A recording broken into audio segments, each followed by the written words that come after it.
Смотрим, как будем выполнять эту задачу. Мы заходим в Bittrex, внизу видим вкладку «Задачи», и в задачах мы видим все задачи.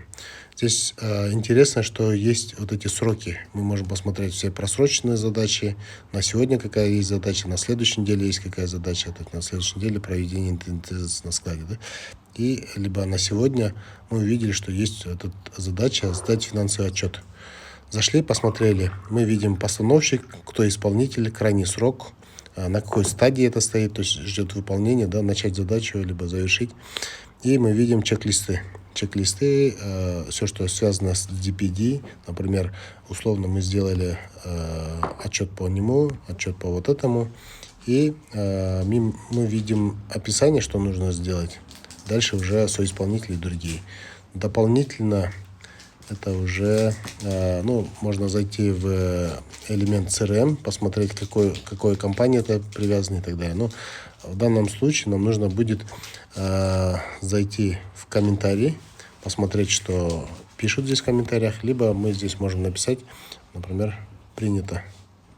Типа мы приняли эту задачу, да? Либо можем здесь же написать с упоминанием человека. Там, с обращением? Да, Аджан, помогите мне с этим отчетом. А вы просто по городу дальше это все видят, да? Все наши Да, комментарии. все люди, которые в в этой задаче, видят они все. видят и Оля эти видит, комментарии. и Женя, там, да? И Эти комментарии привязываются к этой задаче. То есть все, кто имеет доступ к этой задаче, они могут зайти и посмотреть. Мы видим, что здесь вот 3 комментария. Да?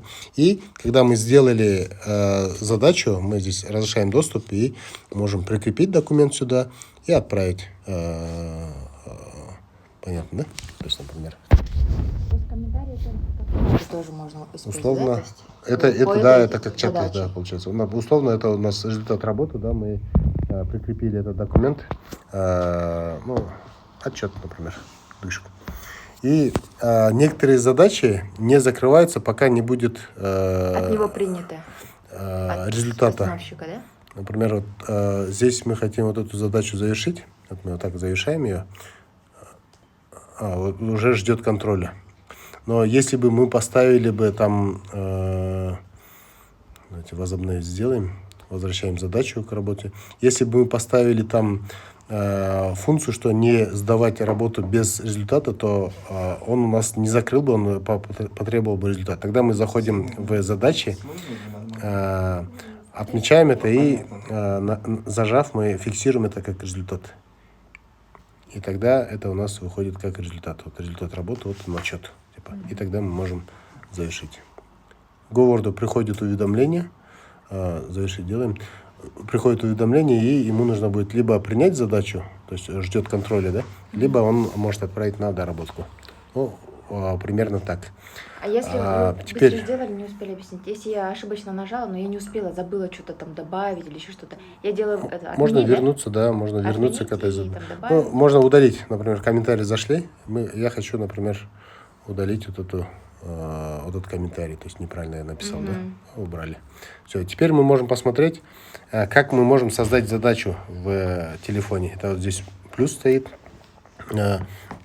Также выполнить тестовое задание, например, да, и можем сразу создать. Либо можем какой-нибудь что-нибудь прикрепить, например, давайте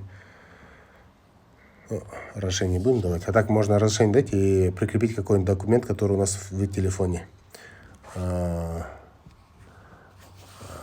Выполнить тестовое задание. И можем указать здесь срок. Например, это будет сегодня, либо завтра, либо можем указать конкретную дату.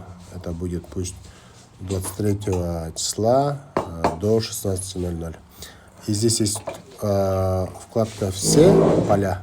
Здесь мы можем уже открыть описание, как в компьютере было, добавить соисполнителей, поменять ответственного, кому мы ставим эту задачу. Ольге, да? И вот здесь написать, например, в этом: Ольга, привет, заверши, пожалуйста,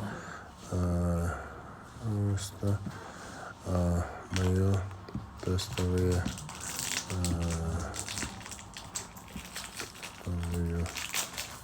задачу и напиши результат.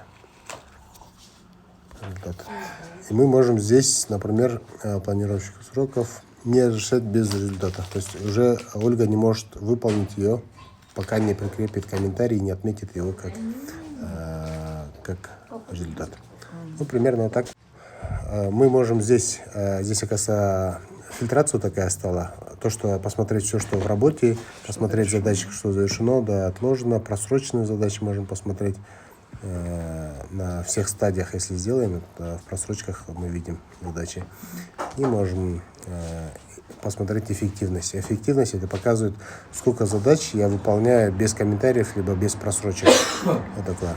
И мы здесь видим, вот эти, это у нас стадии, это просрочено. Там.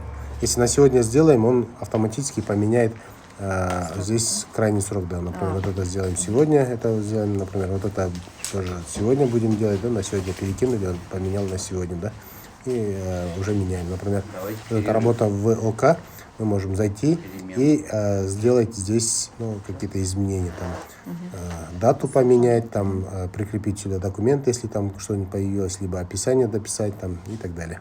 И нажимаем «Сохранить», и мы тем самым